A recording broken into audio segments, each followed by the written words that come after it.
Y acabamos de iniciar una serie titulada La dimensión espiritual de Dios o el mundo invisible de Dios. Podemos manejarlo de esas dos maneras, pero el propósito de esta serie, esta va a ser la segunda conferencia.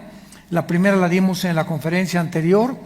Esta conferencia tiene como propósito buscar en la Biblia esos pasajes que durante mucho tiempo, precisamente por ser tan controversiales y tan misteriosos y muchas veces tan incomprensibles, comenzar a desenterrarlos y poder encontrar que a través de esto podemos realmente entender cómo puede cambiar radicalmente nuestra manera de pensar en Dios, por qué estamos en este mundo y cuál será nuestro destino final. Cuando nosotros comencemos a ampliar el espectro, la dimensión espiritual y la dimensión invisible, y comience el cristiano a entender que el mundo que nos rodea, claro que estamos en un mundo terrenal y tenemos que tener los pies en la tierra, pero cuando comenzamos a comprender más el mundo espiritual, cómo estamos rodeados de millones de ángeles, unos buenos, otros caídos, querubines, y todo lo que se está llevando ahorita en el espacio, porque los ángeles solamente están así las 24 horas espiándonos, ¿verdad? Hay actividad tremenda en el mundo invisible de Dios, y la Biblia nos los revela.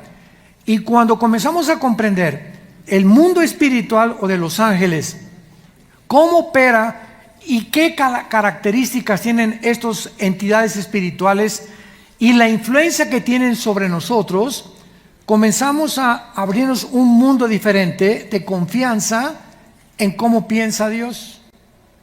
Hemos visto en la conferencia anterior, en 1 Reyes capítulo 22, que Dios se le describe con un ejército a la derecha y con uno a la izquierda, preguntándoles a los ángeles cómo podían ellos idear, Dios preguntándoles a los ángeles cómo podían ellos idear la muerte del rey Acab, cómo se podría llevar a cabo en el mundo. Dios había sentenciado, esta persona ya tiene que morir. Dios es el único que decide cuándo los seres humanos mueren, pero la forma de hacerlo, les pregunta a Dios, y viene un espíritu y le dice una cosa, viene otro espíritu y le dice otra cosa, y nos damos cuenta, nos enfrascamos en un mundo donde, oye, ¿qué Dios necesita pedir consejo? ¿Dios necesita pedir ayuda? ¿Acaso no lo puede hacer Él? Y contestamos con otra pregunta: ¿que acaso Dios también no puede mandar a los ángeles y evangelizar el mundo? ¿Nos necesita a nosotros, pobres criaturas vulnerables, tercas, rebeldes como somos? ¿Le place a Dios en su soberanía llamarnos, vayan y prediquen el evangelio, cuando Dios lo podía hacer? ¿No puede Dios acaso soplar y detener el viento? Y en Apocalipsis decir, y los 4 ángeles fueron para detener el viento, y Dios mandó a los ángeles para esto. Y vemos que Dios, tanto en el mundo invisible como en el mundo visible, usa a sus criaturas que Él ha creado para sus propósitos, porque Él así lo diseñó, así lo designó, y al mismo tiempo somos agentes morales. Tanto los ángeles en el cielo como nosotros somos criaturas responsables y morales de las decisiones que tomamos. Vamos a ver a continuación que no cabe duda que la Biblia tiene pasajes extraños, como ya lo vimos, especialmente en la dimensión espiritual. Vimos también, ¿verdad?, la serpiente en Génesis 3, que era o no era serpiente, por qué la Biblia le llama serpiente, porque dice que era más astuta que las criaturas que estaban en el huerto. Se tradujo los animales del campo. En el hebreo es Chai Nepesh, criaturas vivientes. Porque en Génesis 6 hay una mezcla de ángeles con humanos. ¿Se pueden los ángeles mezclar con humanos? ¿De dónde salieron los gigantes Nefilim de 4,5 metros, con 12 dedos en las manos y 12 dedos en los pies? ¿Pudo Eliseo en Segunda de Reyes ver el mundo espiritual, carrozas y ejércitos rodeando el mundo y tratando de impedir que abajo en la tierra lo mataran a él? Podemos meternos en todos estos pasajes y decir, ¿realmente lo creemos? ¿Está esto de verdad sucediendo? Una carroza de fuego baja y se lleva a Elías, el profeta. Una carroza de fuego. ¿Que los caballos vuelan? ¿O los ángeles tienen alas? Y cuando comenzamos a cuestionar todos estas cosas que están en la Biblia, es cuando comenzamos a buscar dentro de la misma Biblia las respuestas. Porque la Biblia no es de interpretación privada. Y cuando comenzamos a escudriñar las Escrituras, comenzamos a tener más luz y más luz y más luz, porque la luz viene gradualmente. Si tú vienes a la Biblia una vez a la semana y hoy el domingo ni la Biblia trajiste, ¿a qué virgen invocamos? Virgen de todos los santos. Ni el domingo traes la Biblia, porque ya te acostumbraste que hay un versículo de vez en cuando u otro por allá. No la tienes ahorita en tus rodillas, tomando notas, buscándole. Amós, ¿dónde estará? Pues me voy al índice, página 995, y ya la abres y comienzas a manejar la espada del Espíritu y a saber dónde está todo, porque la usas. Y lo que no se usa, pues con el tiempo, ¿verdad?, se descompone. Tú dejas tu carro estacionado 6 meses, se va a acumular el aceite abajo y se va a endurecer y ya no va a arrancar tu carro. Todo lo que no se usa se descompone. Agarra un brazo y métetelo aquí y guárdatelo 6 meses. A los 6 meses no puedes estirar el brazo, se te entumieron los músculos. Así es exactamente el cerebro y el mundo espiritual. ¿No ves la Biblia? Entonces nomás te entra así de luz. Tienes 5 años en Cristo y así has dejado que entre la luz, porque nomás la lees una vez a la semana o a lo mejor 1 hora a la semana. Pero los que la leen más y la meditan y la estudian y traen su Biblia y son hombres de la palabra de Dios, entra la luz de una forma tremenda, te ilumina, te da seguridad, te da fuerza, comienza a tener respuesta a muchos problemas.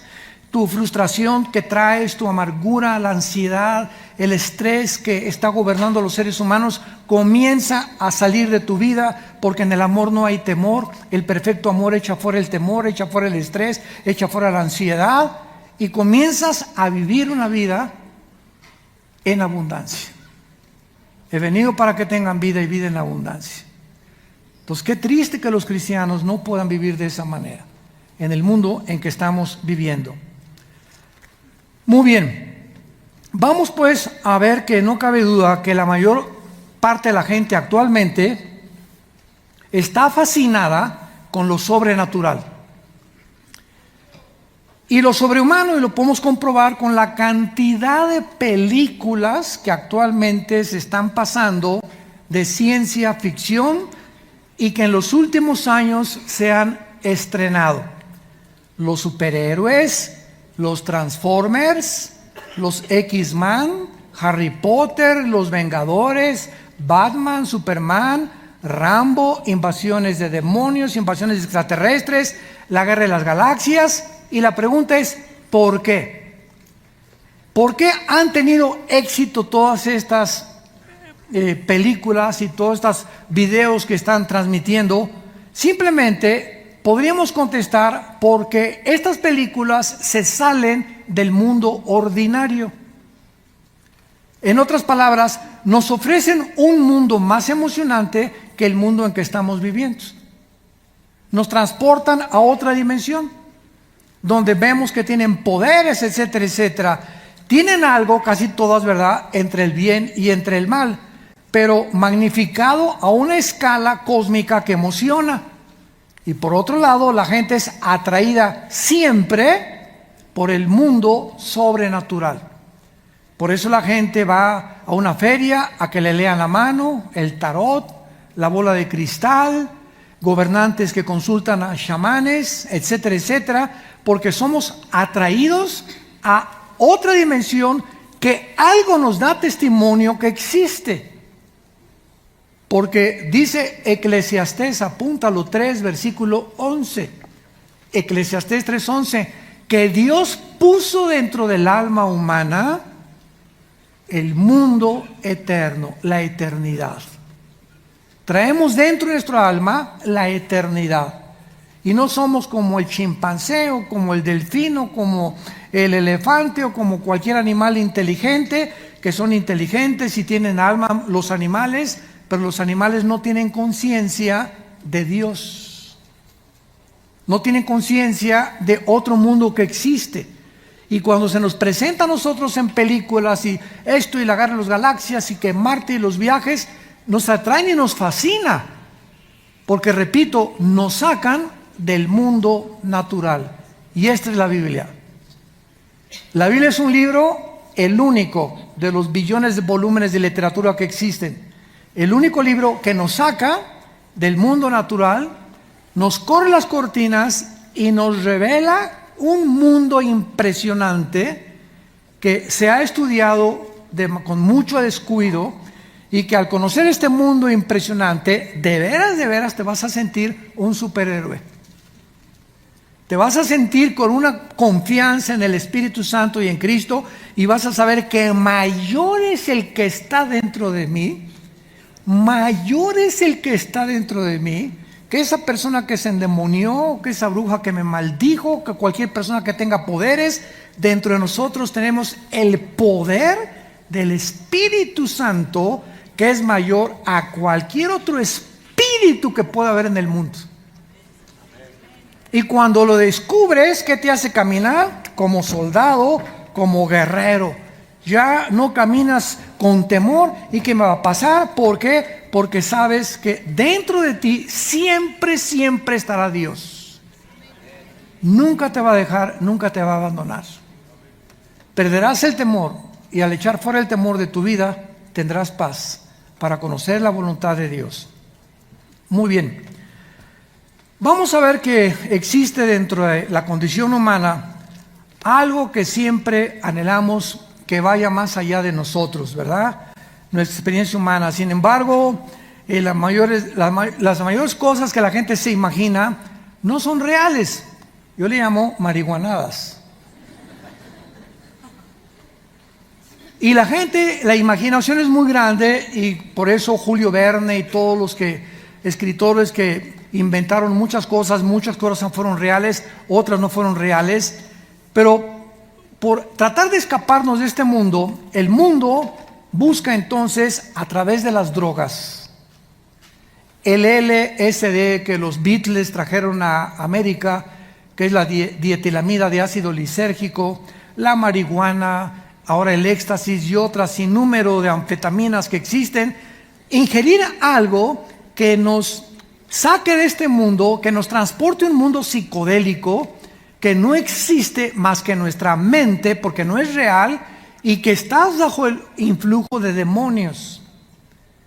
Y cuando tú viajas al mundo invisible que nos rodea, y no eres guiado por el único guía que te puede guiar, que es el Espíritu Santo, eres engañado. Entonces, hay espíritus que están tratando de que nosotros busquemos la manera, o como muchos faquires que se sientan, ¿verdad? Y llegan a concentrarse para no sentir dolor, o comienzan a concentrarse y dicen que tienen poderes de hipnotismo, de ver el futuro, etcétera, etcétera. Todo este mundo es lo que Dios prohíbe, porque el guía de la mente no es el Espíritu Santo. Son espíritus de demonios que imitan, que saben, que buscamos lo sobrenatural, y acabas con las cartas tarot, que te echen el café turco, con la bola de cristal, con la astrología, porque estamos buscando algo que trascienda lo natural. Vamos a comenzar a estudiar quiénes son los que la Biblia le llama dioses. Vamos a descubrir que hay cantidad de cosas en la Biblia y personas que Dios les llama dioses. Y cuando nosotros entendemos que en la Biblia la palabra Dios no significa nada, porque a Satanás se le llama Dios de este mundo en 2 Corintios capítulo 4. Satanás es un Dios, el Dios Tlaloc, el Dios de la lluvia, el Dios Zeus, el Dios Poseidón de los griegos. Y encontramos por todos lados, los hindúes tienen millones de dioses.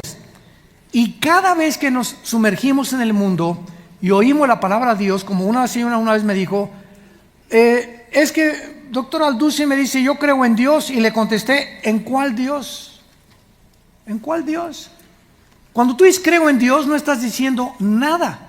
Los hindúes tienen millones de dioses, los musulmanes tienen al Dios de Alá.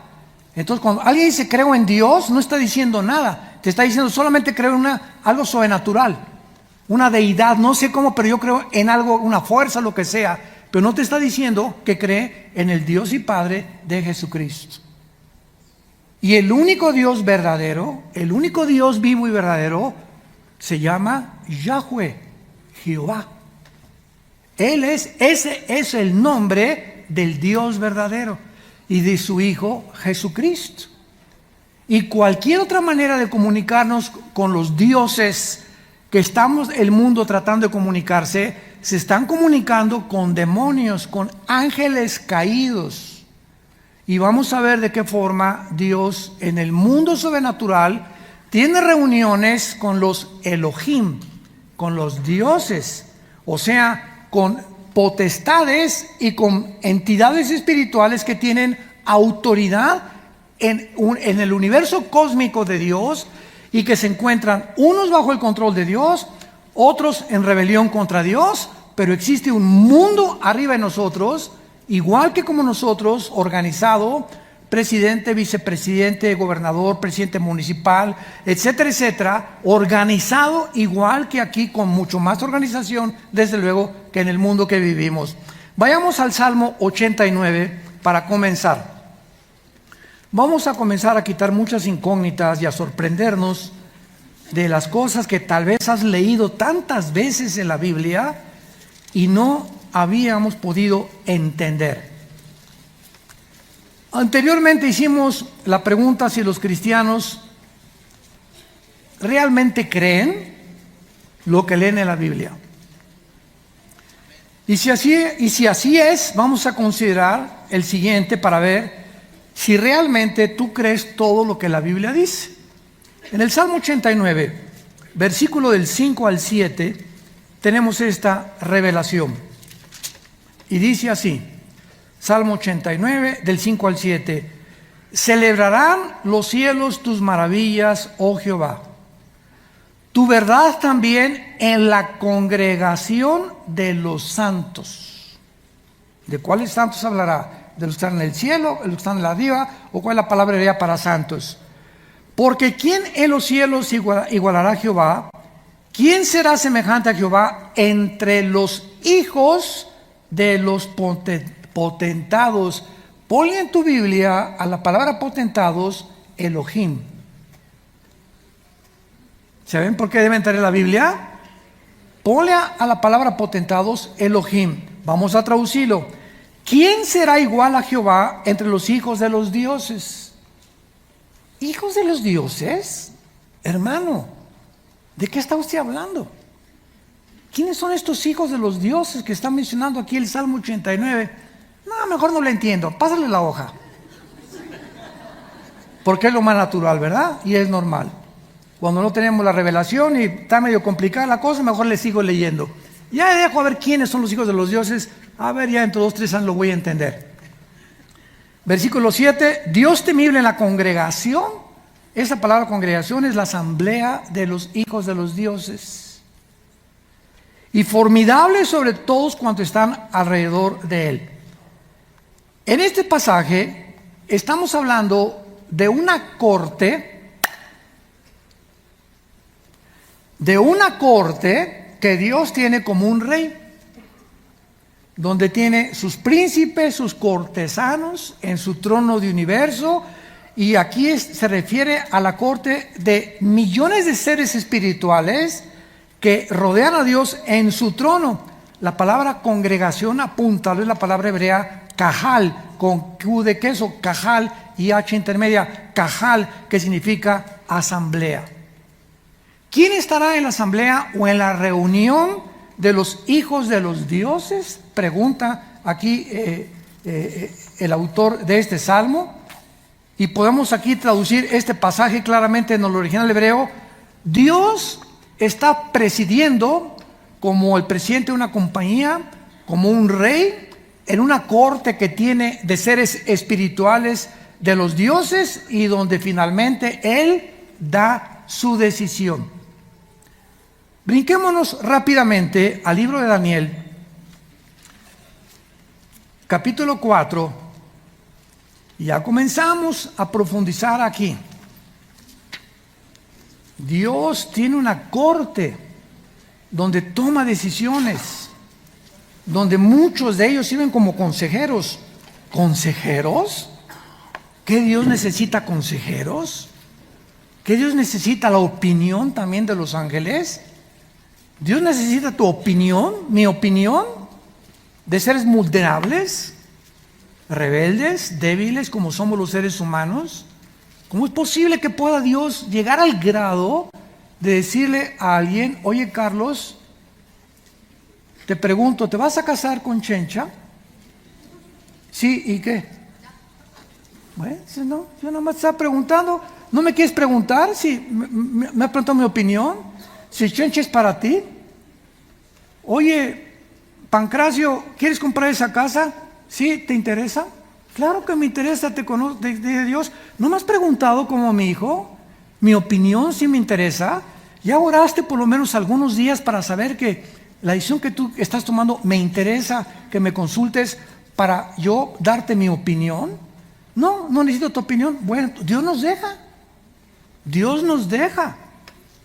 Es que me casé con este sapo que tengo de esposo y a ver, ¿por qué Dios? Soy tu hija, ¿verdad? ¿Por qué no impediste que me casara con este hombre? Simplemente porque no me preguntaste y te casaste porque te emberrinchaste con ese hombre o con esa mujer. No le eches la culpa a Dios de tus decisiones. Entonces tenemos que entender que tenemos que meternos a la familia de Dios, a nuestro Padre, que le interesa nuestra opinión y que oremos y que le pidamos consejo para que Él nos pueda dirigir. En Daniel capítulo 7, Daniel 7, encontramos otra revelación tremenda. Dice, por ejemplo, Daniel 7, versículo 10. Un río de fuego procedía y salía de delante de él. Es lo que vio Daniel en el cielo. Millares de millares le servían y millones de millones asistían delante de él.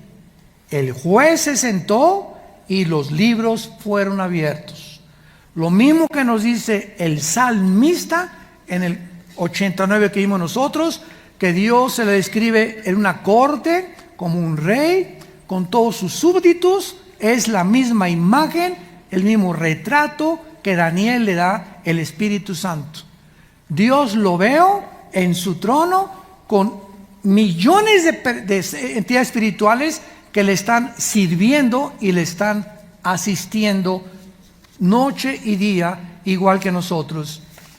No cabe duda que es sorprendente estos pasajes, como nos vamos a sorprender todavía más, porque ¿de qué dioses, de qué Elohim se está hablando la Biblia?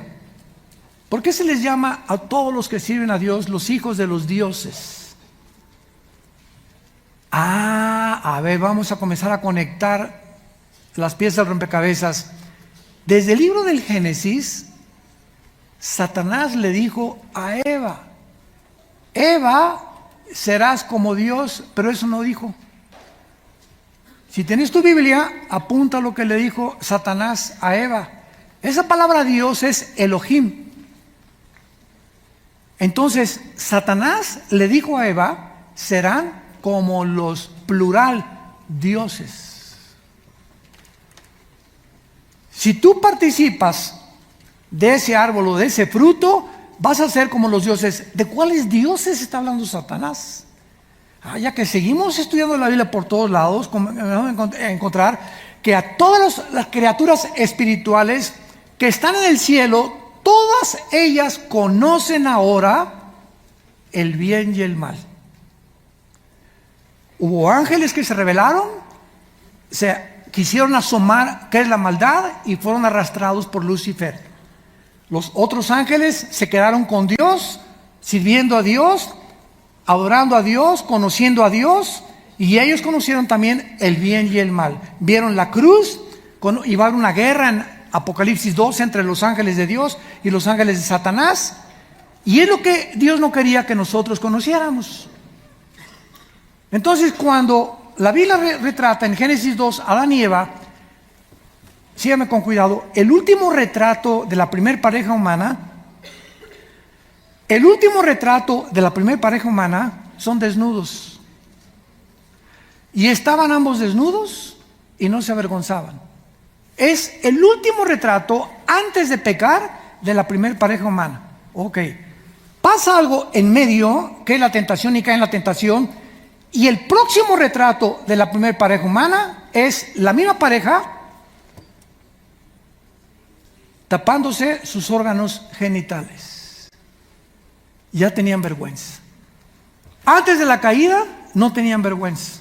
Después de la caída, lo primero que vino a sus vidas es, descubrieron que estaban desnudos. Antes, cuando no tenían pecado, no sabían que estaban desnudos. Pero ahora la desnudez les provoca vergüenza. Antes vivían en estado de inocencia, ahora conocen el mal. Agarra a un niño de 2 años y a una niña de 2 años y ponlos en una tina desnudos y no hay ningún problema. A esa edad, 1 o 2 años, no están conscientes los seres humanos de su desnudez. Mételo de 4 o de 5 años y ya inmediatamente un niño de 4 o una niña de 4 o 5 años se tapan. Pregunta, ¿quién les dijo que estaban desnudos?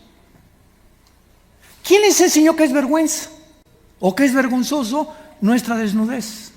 ¿De dónde vino este sentimiento que agobia al ser humano y que causa que la corrupción que ha habido por toda la historia ha sido precisamente a través de la sexualidad?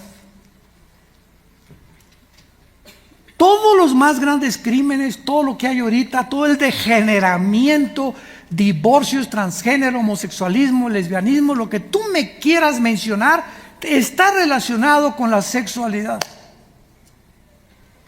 No arruina a un hombre peor cosa que el adulterio. Arruina su vida, arruina su familia, su matrimonio, su negocio. A un hombre de Dios arruina su ministerio, etcétera, etcétera. No hay cosa que haga más daño en el ser humano que una sexualidad descarriada, sin freno, no controlada por el Espíritu Santo. ¿Y de dónde viene esto? Desde el huerto del Edén. Entonces, ¿qué le estaba diciendo Satanás a Adán y a Eva? Van a ser como dioses. Ahora, ¿qué dioses se refería a Satanás? Van a ser iguales a todas las entidades que existen en el cielo y que conocen ya el bien y el mal y la rebelión de un querubín llamado Lucifer. Si ustedes participan de eso van a ustedes a participar. Van a convertirse en dioses. Ahora, vayamos a otro pasaje, Salmo 82. Y este está todavía mucho, mucho más claro, más explícito y más misterioso a primera vista. Veamos este pasaje para confirmarlo. Salmo 82, versículo 1. Lo leemos primero en el castellano y después le agregamos las palabras originales hebreas. Dios está en la reunión. ¿De quién? Dios está presidiendo una reunión de dioses. ¿De dioses? ¿Que no solamente hay un solo Dios? Entonces hay muchos dioses. Ya comenzamos a entender que la palabra Dios no implica al ser supremo, sino simplemente entidades con poderes que gobiernan y que son atribuidos a los seres humanos. Y cuando un ser humano se hinca delante de una estatua y comienzas a ponerle veladoras o lo que tú quieras, estás ante una estatua que para ti es una diosa. ¿Por qué? Porque detrás de esa estatua, ¿quién te impulsó a hincarte delante de ella? los espíritus que se encuentran detrás de esa estatua son reales. Y el magnetismo que usan para jalarte y desviarte a la adoración verdadera es real. Pero la gente no lo sabe. Todos los cristianos venimos de ahí. ¿Por qué? Porque desconocíamos el mundo espiritual como opera. Si tú, vean ustedes, de una manera más sencilla, la inclinación de todos los seres humanos a adorar a algo o a alguien. Todos los jóvenes, viene un cantante y las muchachas, y hasta se quitan la camisa, etcétera, etcétera. La tendencia es adorar. Nos enfocan a adorar a ese cantante o a ese artista o a ese deportista, y en ese momento te concentras sin que te des cuenta, estás enfocándote y adorando algo que es un ser humano. Pero tenemos esa tendencia. Entonces se muere un deportista y lo hacen un dios, o sea, un objeto de adoración. De comenzar a inflar algo completamente fuera de este tamaño. Un artista o un Hitler, un Stalin o un escritor, pero tenemos la tendencia siempre de estar adorando algo o a alguien, porque fuimos creados para adorar. Ahora, cuando no sabemos a quién adorar, pues adoro al tenista, al futbolista, al artista, al ateo o al X o como se llame, ¿verdad? O a la esposa. Unos adoran a la esposa, otros adoran al hijo, es su Dios, otros a Fido el perro es su Dios. ¿Se acuerdan ustedes en Juan capítulo 4, la mujer samaritana? Qué increíble es la Biblia, maravillosa sabiduría. La mujer samaritana era una mujer religiosa, pero la chulis, con 5 maridos que te había enterrado en el jardín de su casa, yo creo. Y cuando Jesús llega al pozo de Samaria, llega a la cita, el Padre le dijo, porque así comienza el capítulo 4, le era necesario a Jesús ir a Samaria. En otras palabras, en el calendario que Dios le dio a Jesús, porque Jesús dijo en Juan 14, yo no hago nada más que lo que veo hacer al Padre. Yo no saco un demonio por mi propia voluntad. Todo lo que hago, si me dicen mi Padre, sana a este y no sanes a este, échale los demonios a este déjaselos todavía. Jesús no hacía nada ni hablaba nada, era la perfecta voluntad sometida a Dios. Entonces en el calendario de Dios tenía Jesús la cita a las 12 del día. Y cuando llega Jesús a las 12 del día a Samaria, tenía una cita con una mujer samaritana sumamente inmoral. ¿Por qué a las 12 del día? Porque las mujeres decentes iban a recoger el agua antes de que saliera el sol a las 7 o 8 de la mañana. Pero las mujeres que no eran decentes, las que eran o se consideraban, ¿verdad?, de la vida alegre, iban cuando ya no había mujeres decentes a sacar el agua, y Jesús no fue con las mujeres decentes, fue con la peor de las mujeres, a las 12 del día. Y entonces comienza la conversación que todos conocemos entre Jesús y la mujer samaritana. Y comienza Jesús, bueno, del agua que vas a beber, asocia a Jesús la vida espiritual con el agua, pero el punto es que la mujer llega un momento en que se da cuenta que Jesús es una persona religiosa. Y entonces lo primero que le dice la mujer samaritana es lo siguiente: mis padres, o sea, después de todo, ¿verdad? Vivo en Amaciato ahorita, pero voy a misa el domingo. O voy a la iglesia el domingo. Vivimos mi esposo y yo sin casarnos, pero vamos a la iglesia del sur. O somos religiosos. Y mis padres adoraron en esa iglesia. Y ustedes, le dice la mujer samaritana a Jesús, ustedes los judíos, porque los samaritanos eran una mezcla de judíos con gentiles. Cuando vino el exilio babilónico, 600 años antes de Cristo, se mezclaron los judíos con los gentiles, y comenzaron los gentiles: ustedes ya no son puros, ustedes son samaritanos, y no se atrevían a vivir con ellos. Entonces le dice la mujer, ustedes adoran allá, los judíos allá y mis padres acá. En otras palabras, la misma pregunta del siglo XXI. ¿Cuál es la mejor religión? Unos dicen que los mormones, otros que el Islam, ustedes que los católicos, otros que los protestantes, otros que los nazarenos, otros que los bautistas. ¿En cuál de todas las religiones realmente se adora a Dios? Fue la pregunta de hace 2000 años que nos contesta Jesús. ¿Y qué le dice Jesús a la mujer samaritana? Simplemente, créeme a mí.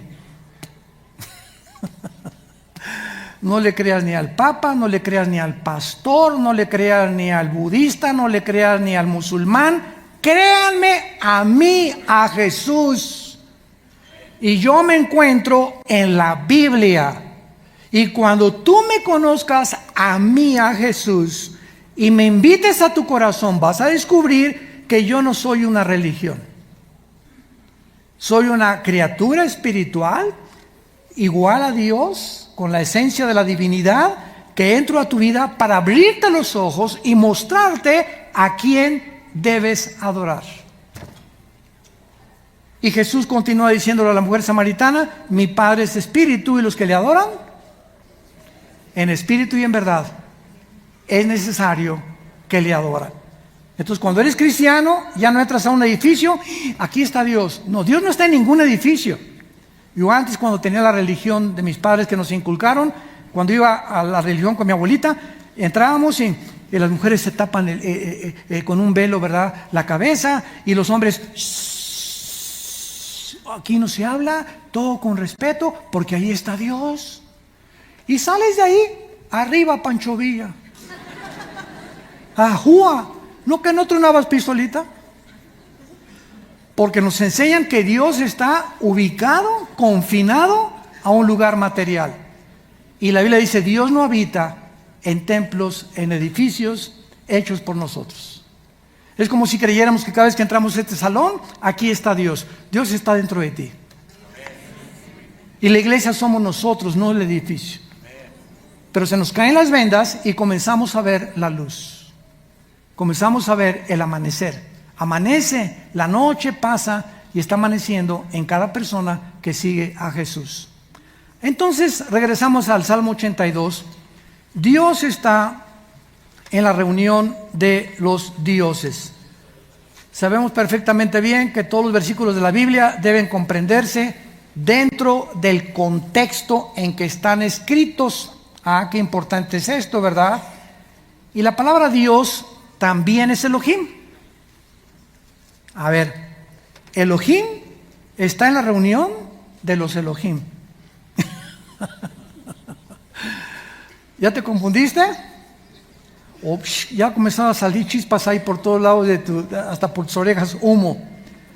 Esta palabra Elohim, lo vamos a ver ahora y lo vamos a entender, se usa para muchas cosas en la Biblia, para que podamos entender lo que significa. En primer lugar, se usa para Dios al Padre. Sí, para Dios al Padre se usa la palabra Elohim en Génesis 1:1. En el principio, Dios hizo los cielos y la tierra. Apúntalo en tu Biblia, arriba de Dios, ahí es Elohim. En el principio, Elohim hizo los cielos y la tierra. Bereshit bara Elohim ha-eretz ha-samayim, en el original hebreo. Entonces nos damos cuenta que se usa para Dios al Padre. Por eso aquí se usa en el Salmo 82, Elohim está en la reunión de los Elohim. Ahora bien, también se usa para demonios. Más enredo, ¿verdad? Esto es maravilloso porque todo nos va a desenredar el Espíritu Santo. Vayamos a Deuteronomio capítulo 32. Deuteronomio 32.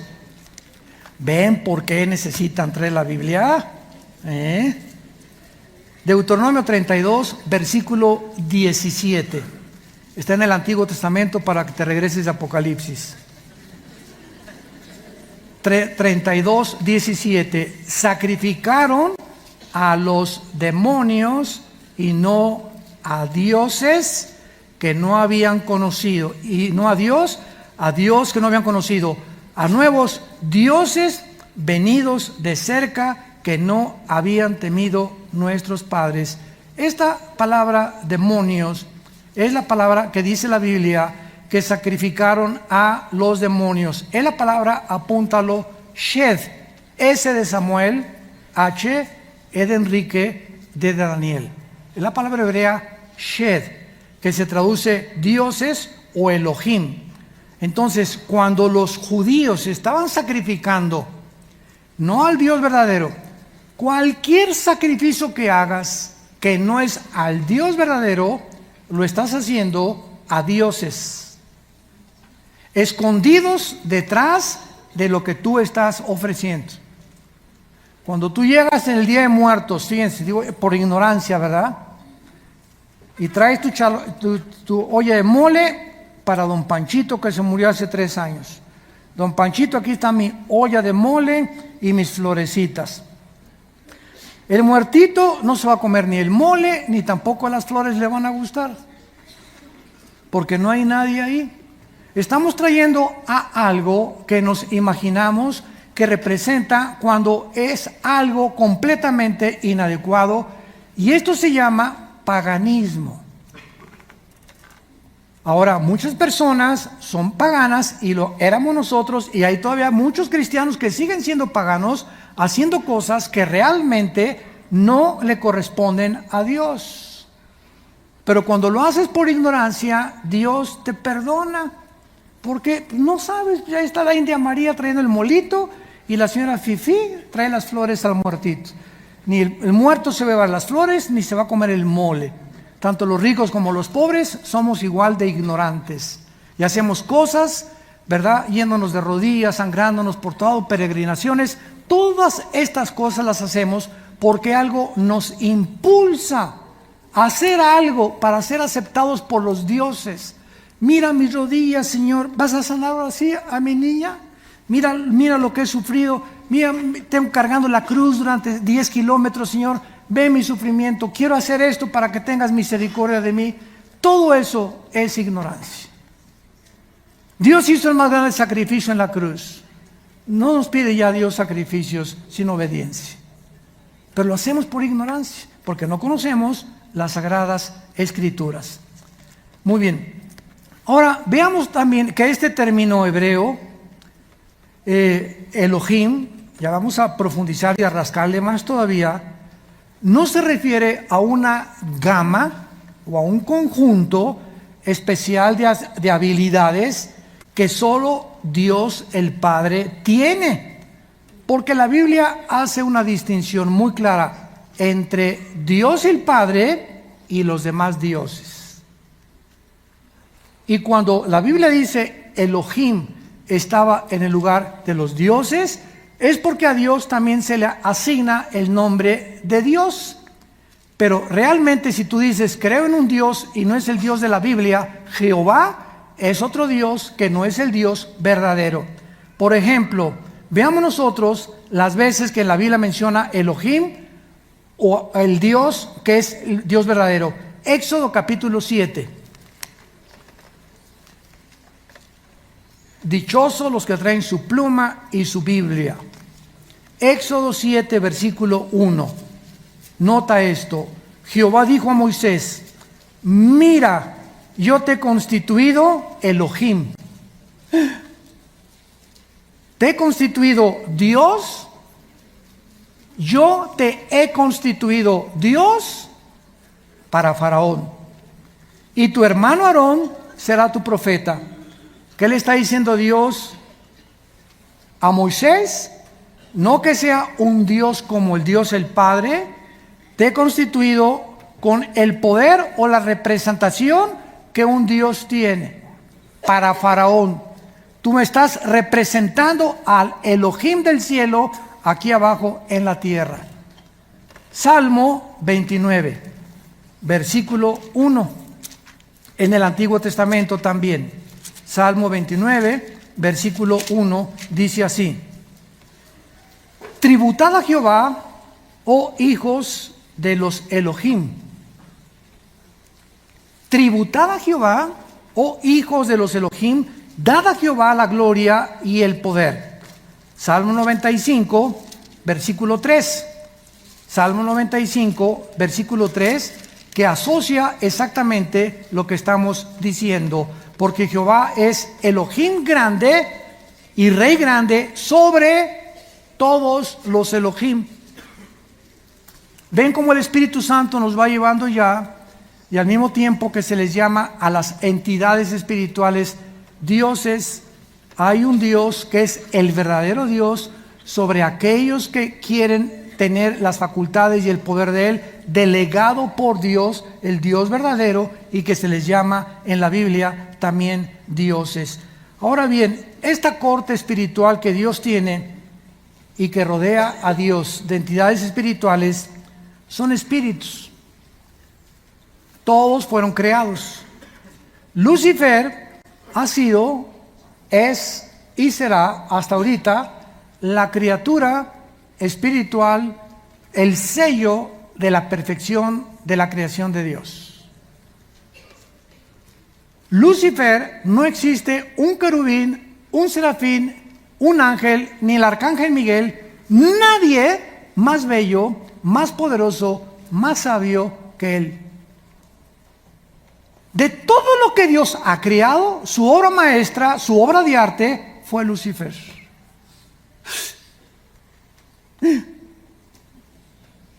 ¿Y por qué lo hizo así?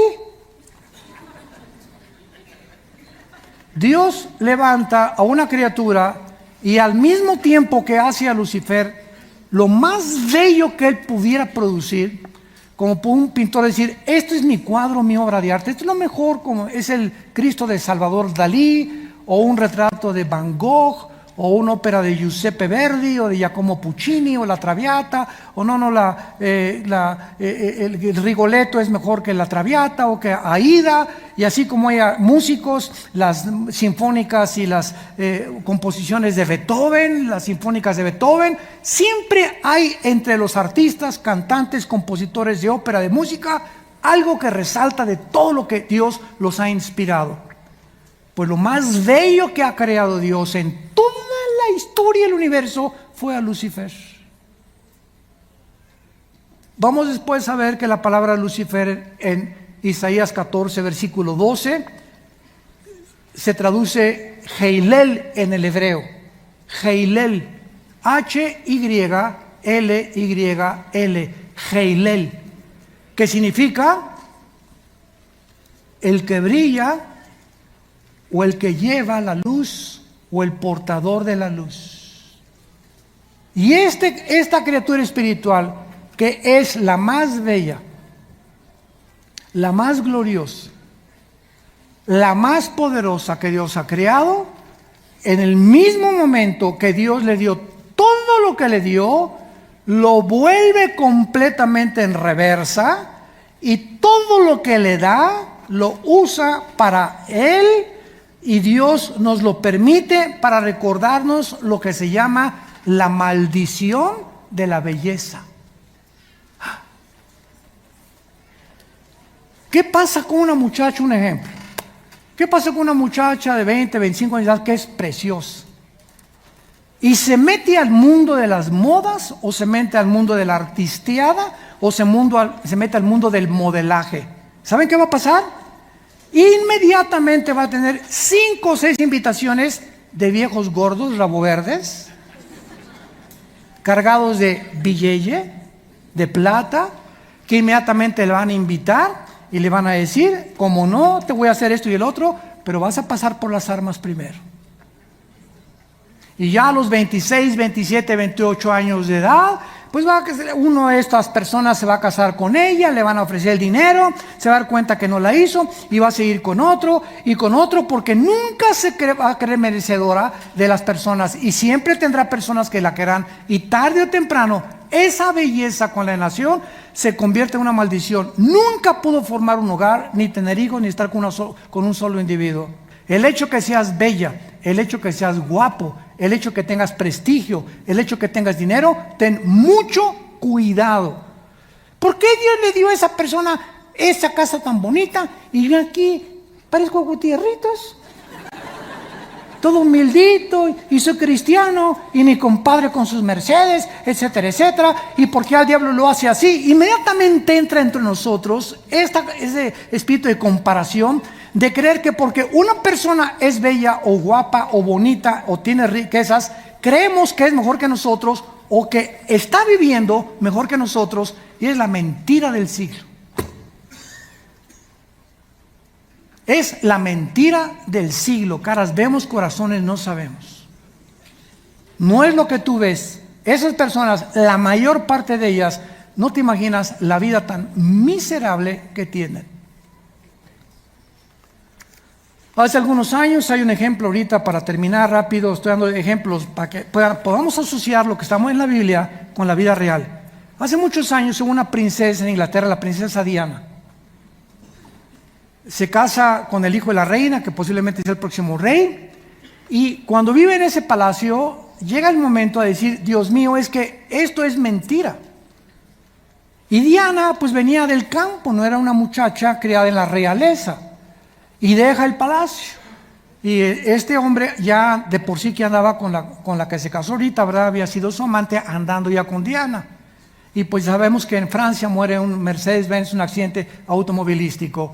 Ella tuvo 2 hijos, uno de ellos es Harry, que se casó con una artista que es Meghan.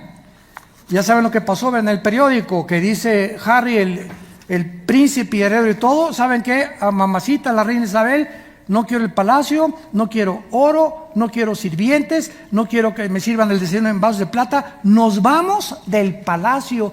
Adiós, bye. Queremos vivir nuestra vida, son demasiadas regulaciones, estamos hartos del lujo y de lo que vivimos, queremos una vida más sencilla. Él está haciendo lo mismo que hizo su mamá, que esta ahorita es de moda, ¿verdad? ¿Y dónde fue el príncipe Harry? ¿Y qué se van a poner de pantalones? ¿Y qué calcetines trae ahora puestos? Digo, es la comercialización, ¿no? Pero lo que quiero explicarles es cómo esa gente que nosotros creemos, ¿quién no sueña con un príncipe azul? Pues aquí está una persona que tuvo su príncipe azul y cuando lo encontró, lo dejó. Qué contradicción, ¿no? Todos, ay, quisiera casarme con un príncipe azul. Se te casas con un príncipe azul y te das cuenta que ese príncipe azul es una mentira. Vivir en un castillo, y eso es una mentira, es el sueño de cualquier princesa, y no es cierto, no es cierto, no es cierto. Más vale comida de legumbres donde hay paz que de buey engordado donde hay odio, dice el libro de Proverbios. Aprendamos de las experiencias de la vida y aprendamos también de la palabra de Dios. Te damos gracias, Señor, en esta tarde por los secretos de la sabiduría y del conocimiento, porque si diste tu vida por nosotros, ¿cómo no nos darás todas las cosas si nosotros te las pedimos? Oh Dios, te damos gracias por ese sacrificio en la cruz y por la resurrección de tu Hijo entre los muertos. Porque Jesucristo fue crucificado, enterrado y resucitado a los 3 días, para traer a nuestra vida la esperanza que anhela nuestro corazón, ubicarnos en el camino de la justicia, de la verdad, en el camino de la luz. No hay otro camino más que el de Jesús. Él es el camino, Él es la verdad, Él es la vida. Dichosos y felices todos ustedes que siguen a Jesús con pasión, con todas las fuerzas de su corazón, que le han entregado sus vidas y que la corta vida que Él nos ha dado, la estás viviendo para Él. Porque vas a descubrir que nada de lo que el mundo nos ofrece, belleza, poder, dinero, influencia, placeres, vanidad de vanidades. Todo está vacío, porque no es ahí donde está la razón de nuestra existencia. Esta se encuentra en nuestra relación con Dios, por medio de la persona de su Hijo Jesucristo, en quien oramos en esta mañana. Y si hay alguien de ustedes que no tiene a Jesucristo en su corazón todavía, ustedes que nos ven por la televisión también, simplemente dile estas palabras: Señor, te pido perdón por mi vida. Te pido perdón por buscar fuera de ti algo que nunca encontraré. Ahora comprendo que en ti se encuentra la fuente de la paz verdadera y de la felicidad. Creo que en la cruz pagaste con tu sangre por mis pecados y que a los 3 días resucitaste de los muertos. Te pido que entres a mi corazón ahora. Te recibo con todo mi corazón porque te necesito, Jesús. Ábreme mi mente, mi entendimiento para ver esa luz en la oscuridad que yo vivía y vivir para servirte en el Espíritu que tú me has dado, y en tu nombre santo. Amén.